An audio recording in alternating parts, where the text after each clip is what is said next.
শিরোনাম: বাজারে plastic bag নিষিদ্ধ। নবান্নের বড় সিদ্ধান্ত, বাজারের মুখে বসবে ভেন্ডিং মেশিন। নমস্কার, দ্য বন নিউজে আপনাদের সবাইকে স্বাগত। বাজারে গেলে আর প্লাস্টিক ব্যাগ নিয়ে ঢোকা যাবে না। নবান্নের পক্ষ থেকে জারি হয়েছে নতুন নির্দেশিকা। এবার বাজারের প্রবেশদ্বারেই বসানো হবে বিশেষ ভেন্ডিং মেশিন, যেখান থেকে টাকা দিয়ে কিনতে পারবেন পুনর্ব্যবহারযোগ্য ব্যাগ। কি এই নতুন নিয়ম? কবে থেকে কার্যকর হতে পারে? আর সাধারণ মানুষের জন্য কি সুবিধা থাকছে? চলুন জেনে নেওয়া যাক বিস্তারিত। প্লাস্টিক দূষণ রোধে বড় পদক্ষেপ নিতে চলেছে নবান্ন।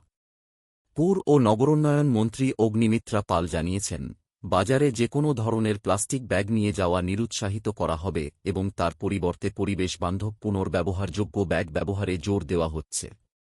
এই উদ্যোগের অংশ হিসেবে রাজ্যের বিভিন্ন বাজারের প্রবেশদ্বারে বসানো হবে ভেন্ডিং মেশিন। যদি কেউ বাড়ি থেকে ব্যাগ নিয়ে যেতে ভুলে যান, তাহলে ওই মেশিন থেকেই সহজে ব্যাগ কিনতে পারবেন। মন্ত্রী জানিয়েছেন, ব্যাগের গুণমান ও আকার অনুযায়ী দাম 10 থেকে 15 টাকার মধ্যে হতে পারে। সবচেয়ে গুরুত্বপূর্ণ বিষয় হল, এই ব্যাগগুলি প্লাস্টিকের নয়। এগুলি সুতি বা অন্যান্য পরিবেশবান্ধব পুনর্ব্যবহারযোগ্য উপাদান দিয়ে তৈরি হবে। ব্যাগগুলো এমনভাবে ডিজাইন করা হবে যাতে বহুবার ব্যবহার করা যায় এবং সহজে নষ্ট না হয়। এছাড়াও সরকার মাল্টিপারপাস ব্যাগ তৈরির পরিকল্পনা করছে।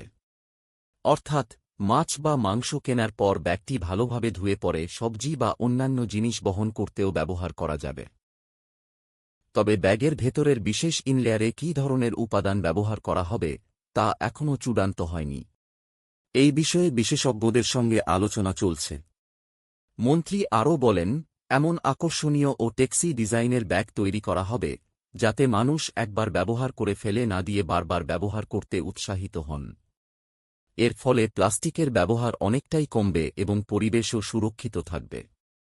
পরিবেশ রক্ষায় এটি একটি গুরুত্বপূর্ণ উদ্যোগ হতে পারে।